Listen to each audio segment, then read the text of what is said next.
Uma goleada, ufa, parece um milagre, finalmente, para o torcedor ter alguns dias de paz, de tranquilidade, os jogadores também, uma virada de chave, quem sabe, para lutar pela classificação e com o rebaixamento ficando mais distante.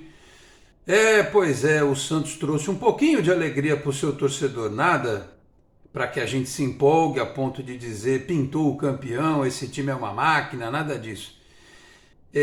Um time que ainda tem defeitos, mas hoje eu não vou falar sobre isso, né? Sobre as dificuldades que podem eventualmente aparecer ainda e que apareceram no jogo contra a Portuguesa. Hoje é um dia de aproveitar, um dia de enaltecer pontos positivos, né?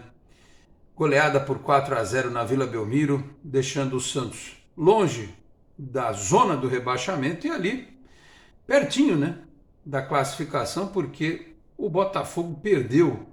Pois é, perdeu de virada, mesmo com o São Bernardo com a menos, perdeu por 2-1.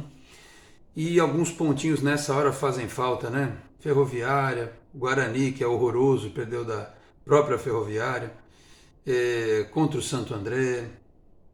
Pontinhos bobos, né? Que podem fazer falta lá na frente.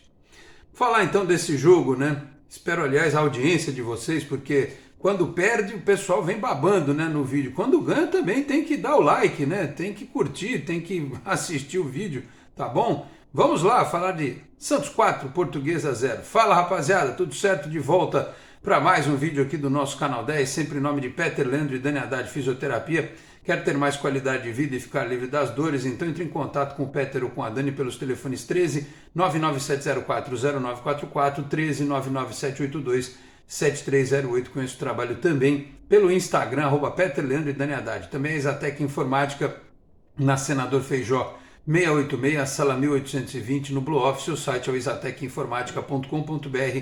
Telefone 13 3020 1877. Conheça mais da Exatec também nas redes sociais. Como eu disse, você está chegando agora aqui ao Canal 10, deixa o like, se inscreve no canal, ativa as notificações e, se quiser, torne-se membro do canal.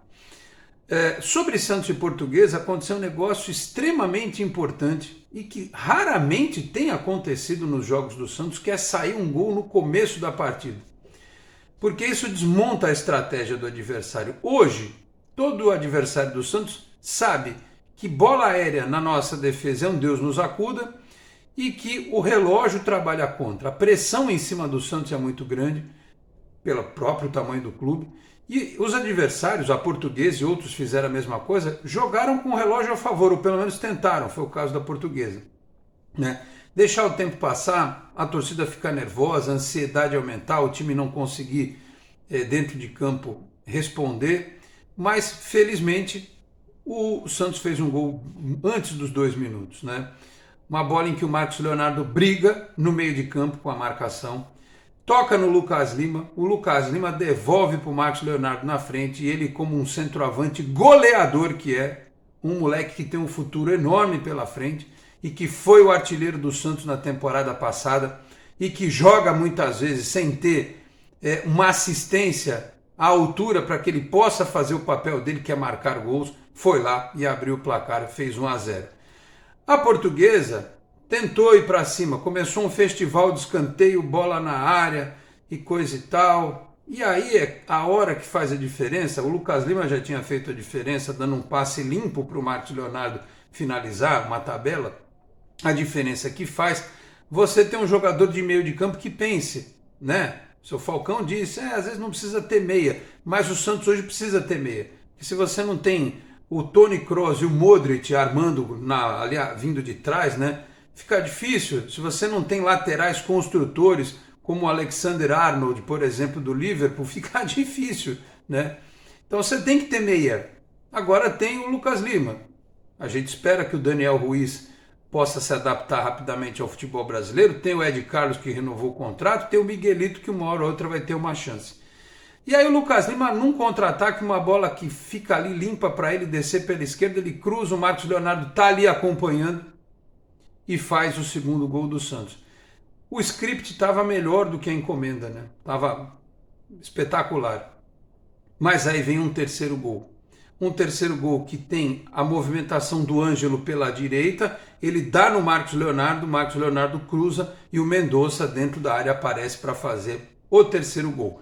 Facilitou ainda mais a nossa vida o fato do jogador da Portuguesa ter dado uma cotovelada na cara do Sandri, né? Tirou sangue do Sandri e aí ele foi expulso. Portuguesa já estava entregue, não tinha mais muito o que fazer. E o Santos construiu um resultado no primeiro tempo que não acontecia, sabe Deus, desde quando. Né? Alguém falou no grupo dos membros do canal que goleada de 4 tinha sido contra Juazeirense o ano passado, pela Copa do Brasil, 2021, fazia tempo, né? Mas virar 3-0 também não lembro. Enfim, e aí veio a tranquilidade conquistada por gols do Marcos Leonardo, bem abastecido, né? Como tem que ser, e sem corneta, sem reclamação, né? Sem gente desejando mal para o rapaz, porque eu acho inimaginável uma torcida que pega tanto no pé de dois jogadores talentosíssimos como o Marcos Leonardo e o Ângelo. Apesar do Ângelo não ter ido bem no jogo de hoje. Era uma partida em que ele talvez tivesse que ter se movimentado, saído um pouco da direita, não sei se foi ordem do Odair, indo um pouco mais para a esquerda, para o meio, porque havia espaço, a Portuguesa estava entregue, era um jogo para ele tentar também ganhar um moral, fazer um gol. Claro que o Marcos Leonardo é um pouco mais experiente que ele, é 2 anos mais velho, mas enfim, o Ângelo participou do terceiro gol, mas ele poderia ter ido um pouquinho melhor. Como ele já foi em outras partidas, como ele já foi importante em outros jogos do Santos. Né? Ele não é muito de fazer gol, mas ele puxa contra-ataque, ele dá assistência. Eu reconheço que ele não foi tão bem assim no dia de hoje. Mas enfim, acho que a gente pode relevar essa situação. Aí veio o segundo tempo, obviamente, preocupado com o cartão que o Joaquim tomou, e o Joaquim estava bem na partida, o Odair, para não dar sopa para o azar, botou o Bauerman. E tanto o Joaquim quanto o Bauerman deram uma segurada na onda, porque o Maicon não foi bem de novo, né? Ele teve uma hora lá, um lance no segundo tempo, que deu uma titubeada, quase saiu um gol da Portuguesa quando estava 3-0.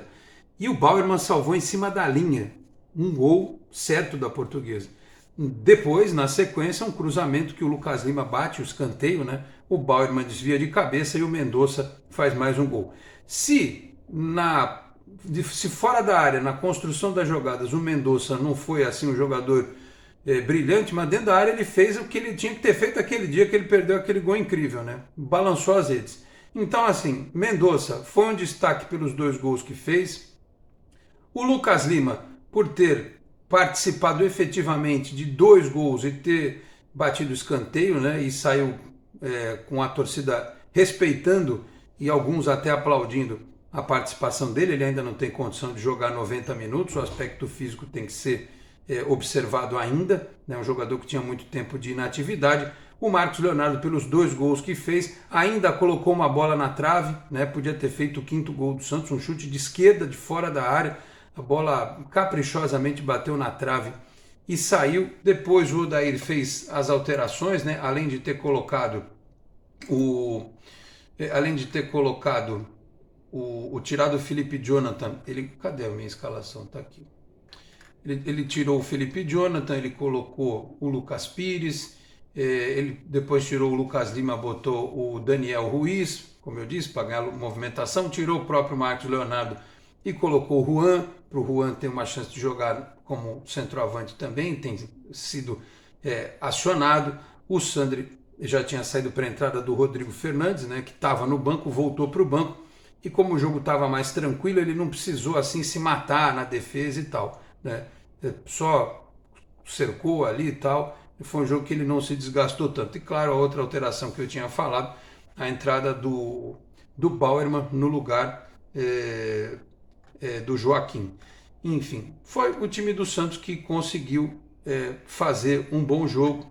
Deixa eu até ver aqui as estatísticas, né, da partida. 62% de posse de bola, 573 passes trocados com 88% de precisão, 13 chutes no gol, 6 tendo o alvo correto, a Portuguesa 11 chutes, 2 tendo o alvo correto. O Santos teve 3 escanteios, a Portuguesa teve 5, mas o Santos fez 14 faltas, a Portuguesa fez 4 faltas apenas. Cartões amarelos, 2 para a Portuguesa, 1 para o Santos, cartões vermelhos, 1 da Portuguesa, o Santos não teve ninguém expulso, impedimentos 1 para cada lado. Então, assim, repito, é para a gente ficar empolgadaço com a atuação do Santos? Não. Mas você vê, nessa rodada, para tudo ter ficado melhor, só faltava o Guarani ter, no mínimo, empatado com a Ferroviária, né? Porque aí o Santos já estaria matematicamente livre do rebaixamento. É que tem muito time que agora está atrás, né? A própria Ferroviária tem uma partida contra o Palmeiras ainda, no Allianz Parque, né? Enfim, e dentro do grupo, se vocês forem olhar agora, a Inter de Limeira perdeu, né? Perdeu em casa para o Água Santa, ficou com 10 pontos, tem um saldo de -9. Aliás, por falar em saldo, o Santos só tem 3 vitórias, mas pelo menos zerou o saldo, né? O Santos tinha um saldo de -4, zerou o saldo, que é exatamente a mesma condição de Bragantino e Botafogo, todo mundo com saldo zerado, né? E a Inter de Limeira com -9. E o Botafogo estava ganhando fora de casa do São Bernardo, tomou a virada no finalzinho do São Bernardo com a menos. Então o Botafogo é o líder do grupo, mas tem 14 pontos. O Bragantino também tem 14, mas nessa rodada pega o Palmeiras. Ou seja, dá para o grupo ficar desse jeito. E aí, analisando os próximos jogos. O Botafogo tem o Água Santa fora no sábado. O Santos vai entrar em campo contra o Corinthians domingo, sabendo do resultado de Botafogo e Água Santa. E o Água Santa está na luta pela classificação. Aliás, ele está virtualmente classificado porque o Mirassol não teria... Ele briga com o São Paulo pelo primeiro lugar do grupo. A Inter de Limeira pega o Guarani fora de casa e o Guarani trocou de técnico, mandou embora o Mozart. O Guarani precisa ganhar porque senão ele, Guarani, começa a entrar em desespero contra rebaixamento. E o Bragantino vai pegar o Ituano. Aqui acredito que o Bragantino vai vencer, né? Mas veja, com Botafogo e Água Santa, os jogos todos no sábado. O Santos vai ver todos os times, vai saber exatamente o que os times do grupo fizeram, né? Então, se acontecer do Botafogo perder do Água Santa, em o Santos ganhando do Corinthians na próxima rodada, ele, Santos, entra na zona de classificação. Porque ele iria 16 pontos, o Botafogo ficaria com 14. O Botafogo não precisa nem perder, só de empatar já ajuda. Mas aí o Santos precisa ganhar do Corinthians, precisa ganhar os 2 jogos. Esse e aí na última rodada contra o Ituano, porque o São Paulo, o Botafogo vai pegar o São Paulo em casa, mas o São Paulo lá, como eu disse, brigando contra o Água Santa, talvez pelo primeiro lugar do grupo. A Inter de Limeira vai pegar a Ferroviária na última rodada, mas aí a Ferroviária provavelmente já vai ter caído, né? E o Bragantino joga contra o São Bento fora. O São Bento, que male, deve ser o segundo colocado do grupo do Corinthians, né? O São Bento deve querer arrancar. Então, assim, e o Santos pega o Ituano. O Ituano é um time chato, já azarou a nossa vida, não sei o quê. Mas vamos combinar. É muito provável que nessa rodada aqui o Ituano já chegue rebaixado ou desesperado contra o rebaixamento. E vai jogar, não vai ficar só se defendendo. E o Santos pode ter uma chance de jogar no contra-ataque. Mas, enfim, não adianta fazer essa matemática toda, que seria muito mais fácil se o Santos tivesse vencido o Santo André, se não ganhar do Corinthians. É impossível ganhar do Corinthians. Não, eu já cansei de ver clássico em que o adversário está melhor e tal, e você vai lá e ganha. O que pesa contra o Santos nesse momento é o fato de ter o jogo da Copa do Brasil na quinta-feira lá contra o Ceilândia, né? Jogo em Brasília, lá no Cerejão. O Odair, aliás, eu fiquei assistindo a coletiva antes de gravar. O Odair falou que não tem pretensão de usar time alternativo. Ele só vai analisar algumas circunstâncias. Por exemplo, se não houver nenhuma indicação de departamento médico que o jogador ABCD não possa jogar. Se tiver desgaste ou uma questão tática, uma mudança tática, ele pode mudar. Mas assim, o nível do elenco do Santos, ele é tão parecido que tem cara que você pode trocar tranquilamente. Por exemplo, pode jogar Bauerman, que jogou um tempo, e o Joaquim, que jogou um tempo. Pode tirar o Maicon, né? Pode jogar o Lucas Pires, ao invés do Felipe Jonathan. Pode jogar o Natan, ao invés do... Não faz muita diferença, não muda muito. Hoje, o muda muito perder o Dodge. O Dodge é um problema você perder. Aliás, eu estava esquecendo de falar do Dodge, que ele fez uma partida enorme, mais uma. Ele tem sido um dos destaques do Santos na temporada. Então, Hoje perder o Dodge é um problema, né? Não sei se especificamente para o jogo de quinta-feira, não sei se ele joga, se ele fica no banco e tal, qual seria a alternativa. Mas de resto, pode pôr o Lucas Braga no lugar do Mendonça. O Lucas Lima precisa de ritmo, né? Então talvez ele jogue. Enfim, o Odair tem um tempinho para pensar em relação à equipe. Ou seja, dá para ir para a Copa do Brasil, ganhar o jogo, classificar, e dá para ganhar do Corinthians. Se deu 10 mil pessoas na Vila Belmiro, neste domingo, com a chuva que está caindo aqui na Baixada Santista, que na hora do jogo até nem estava chovendo tanto, mas a região foi castigada pelas chuvas nas últimas horas, eu imagino que no próximo domingo a Vila Belmiro esteja absolutamente lotada, tem que ter lá 14 mil pessoas, né? Aquela pressão que a gente está acostumado, e o time, quem sabe vindo de 2 vitórias, porque classificar na Copa do Brasil também tem a importância do aspecto psicológico, não é só ganhar o jogo, somar o dinheiro, né? Ganhar o dinheiro da classificação, mas vir de 2 vitórias num clássico. Vai que o Lucas Lima faz um gol, por exemplo, né? A questão moral, a questão anímica do time evolui, cresce bastante. Então, isso é o que eu espero para os próximos dias, com os destaques que a gente já citou. Marcos Leonardo precisa ser menos cornetado, mais apoiado pela torcida, porque ele sabe fazer gol. É o ofício do Marcos Leonardo. Ele é um jogador, com a idade que ele tem, a quantidade de gol que ele já fez, para um centroavante, jogando num time como o Santos, que não privilegia o ataque muitas vezes, é um absurdo, né? Tem gente ainda para ganhar ritmo nesse time, tem gente para entrar, tem gente para agregar, né? O Lucas Lima vai crescendo aos poucos. Esse menino Daniel Ruiz, me parece que ele vai demorar um pouquinho para sentir o ritmo do futebol brasileiro, mas você vê que ele tem qualidade, que ele sabe jogar, enfim.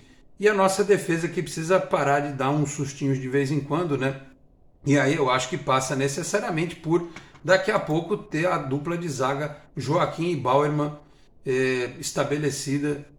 Não sei o que o Odair está esperando, enfim. Talvez a questão da liderança do Michael, mas eu acho que está pedindo passagem a dupla Joaquim e Bauerman, tá certo? Então é isso. Ainda tem jogo do Campeonato Paulista, eu estou aqui acompanhando algumas coisas, né? Ainda vai ter jogo nessa rodada, tem jogo terça, tem jogo quarta, enfim, tem o jogo do Ituano também, mas isso eu vou comentar na live desta segunda-feira, os jogos que terminaram na noite desse domingo, e aí depois a gente faz um apanhado geral. Então, assim, matematicamente o Santos está livre do rebaixamento? 100% não, mas com conjunção de fatores, jogos de outros times e tal, Guarani, Inter de Limeira, Ferroviário, Ituano, Português e tal, a chance é ínfima de acontecer, ínfima chance de acontecer, né? E ainda mais agora que existe essa possibilidade de classificação, né? Eu acho que os jogadores vão ter uma semana mais sossegada, mais tranquila e vão poder colocar esse objetivo em mente, tá certo? E também dar uma segurada, uma baixada nessa coisa de muda de técnico, troca de técnico, não sei o quê. Os senhores sabem a minha opinião. Eu torço para que o treinador acerte, para que ele passe a errar menos, para que o trabalho tenha continuidade, porque não dá certo esse troço de ficar trocando de treinador toda hora. Ah, mas o técnico erra muito, ele faz isso, ele é teimoso. Qual é o treinador que qualquer um dos senhores que me assistem aqui chega no Santos e assim, só troca o nome, porque a crítica, ele não sabe substituir, ele faz isso, todo treinador comete as suas barbaridades. Todos eles fazem. Não vai mudar nunca isso, a gente nunca vai estar satisfeito com alguém. O problema é ficar toda hora essa coisa de troca de treinadores, não tem sequência de trabalho, aí o cara ganha os reforços, não consegue dar continuidade, né? Enfim, é isso, tá bom? Dizer no final desse vídeo que pelo menos hoje eu não tive que tomar um remédio para pressão, né? Só teve que tomar um remédio para garganta, que a minha garganta tá judiada, não tá aparecendo, mas olha, eu vou te contar, dipirona e spray de própolis, né? Tá direto aqui porque a coisa tá brava. Ainda bem que eu não fiquei bravo, né? Com o time do Santos, que se eu tivesse me revoltado na partida, certamente a dor seria maior e a minha voz tinha ido pro brejo completamente. Ainda bem que o Santos nos acalmou com 2 minutos de partida, tá certo? Agora eu vou poupar a voz, porque eu tenho rádio nesta segunda-feira, e depois tentar descansar a terça e a quarta de carnaval, porque quinta já tem jogo de novo. Aliás, passaremos um carnaval em paz. Menos aqueles, obviamente, que, como a gente já disse aqui, foram de certa forma atingidos por estas chuvas fortíssimas aqui na Baixada Santista e na região litoral norte também, desde o sábado, né? Tá bem feia a coisa por aqui, tá bom? Então é isso, meus amigos. Falei aqui em nome também de Cicobi Unimais Metropolitana, a sede em Santos, na rua Doutor Carvalho de Mendonça, 187, na Vila Matias. Telefone é o 13-3229-8855. Tem Cicobi também em São Vicente, Guarujá, Praia Grande, Cubatão, Peruíbe, Mongaguá, além das agências na capital paulista, Grande São Paulo, ABC e importantes municípios de Santa Catarina e do Rio de Janeiro, com a incorporação do Cicobi Santa. Vou ficando por aqui. Obrigado a todos pela audiência, um grande abraço e até a próxima. Tchau, pessoal.